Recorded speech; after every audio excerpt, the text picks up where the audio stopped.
সহজ এবং মজাদার রান্নার ইউটিউব চ্যানেল ইজি রেসিপি বিডিতে আপনাদের সবাইকে স্বাগত জানাচ্ছি। আমি Rumana Habib. Good morning everyone. আপনার প্রিয়জনের মর্নিংটা একটু স্পেশাল করতে চাইলে ট্রাই করতে পারেন ভালোবাসায় পরিপূর্ণ এই কফি। টেস্ট একদম কফি শপের কফির মতো, কিন্তু খরচ অর্ধেকের কম। আমি যে পরিমাণটা বলছি তা 1 মগ, যা আপনি কাপে করে 2 জনকে সার্ভ করতে পারবেন। যা যা লাগবে: কফি 2 চা চামচ, চিনি 2 চা চামচ, তরল দুধ 1 কাপ। আমি এখানে নেসক্যাফের ছোট 2টা মিনি প্যাক ইউজ করছি, আপনারা চাইলে যে কোনো ব্র্যান্ডের কফি ইউজ করতে পারেন। চিনিটা দিয়ে দিচ্ছি, এটাকে মিক্স করে নিচ্ছি।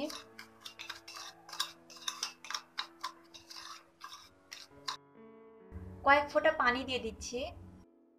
এখন আমরা এটাকে খুব ভালোভাবে মিক্সড করব 5-7 মিনিট, আর এটাকে এভাবে ঘুরিয়ে ঘুরিয়ে ফোম করে নিতে হবে।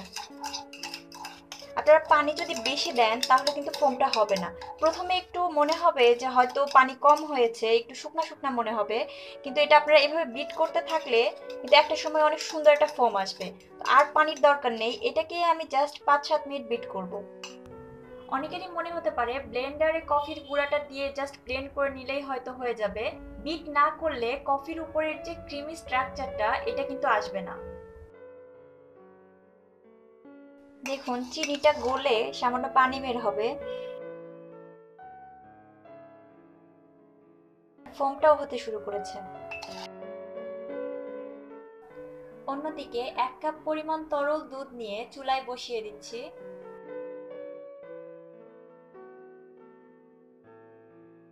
দুধটাকে পুরোপুরি ফুটিয়ে নিচ্ছি। 5-7 মিনিট পর দেখুন কফিটা একদম এরকম ফোম হয়ে গিয়েছে। ব্লেন্ডারের জগের মধ্যে আমি কফির মিশ্রণটা নিয়ে নিচ্ছি। ব্লেন্ডারের মধ্যে আমি এই চামচটা দিয়ে তারপরে দুধটা ঢালবো, তাতে ব্লেন্ডারের জারটার ফাটার ভয় থাকবে না। মগের গায়ে অনেকটা কফি লেগেছিল, এই জন্য আমি দুধটা প্রথমে মগে ঢেলে নিয়েছি। চামচটা সরিয়ে এখন 1 মিনিটের মতো আমি এটাকে ব্লেন্ড করে নিব। অনেকেই প্রশ্ন করেন ব্লেন্ড করলে কফি ঠান্ডা হয়ে যাবে কিনা। না, জাস্ট 1 মিনিট ব্লেন্ড করবেন, এটা এতটা ঠান্ডা হবে না, ওই পরিমাণ গরম থাকবে যেটা আমরা মুখে দিতে পারবো। মগে ঢেলে নিচ্ছি। ডেকোরেশনের জন্য আমি একটা কাগজে এরকম 2টা লাভ কেটে নিয়েছি। এখন তা মগের উপরে বসিয়ে দিচ্ছি। একটা রাবার ব্যান্ডের সাহায্যে কাগজটাকে মগের সাথে ভালোভাবে লাগিয়ে নিচ্ছি। এখন চালনিতে কফির আরেকটা মিনি প্যাক কেটে গুঁড়াটা নিয়ে উপর থেকে চেলে দিচ্ছি।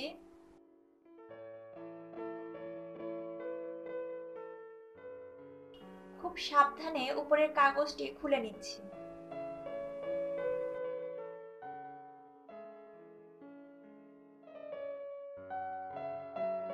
আশা করি আজকের পর্বটি আপনাদের ভালো লেগেছে। আমার এই রেসিপি অথবা অন্য যে কোনো রেসিপি যদি আপনি বাসায় ট্রাই করে থাকেন, তাহলে তা ইজি রেসিপি বিডি ফেসবুক গ্রুপে শেয়ার করুন। লিংক নিচে ডিসক্রিপশন বক্সে দেওয়া আছে। আমার চ্যানেলের প্লে লিস্টে রয়েছে ড্রিঙ্কসের আরও অনেক মজাদার রেসিপি। আমার পরবর্তী রেসিপিগুলো দেখতে চাইলে সাবস্ক্রাইব করুন আমার চ্যানেল। Thank you.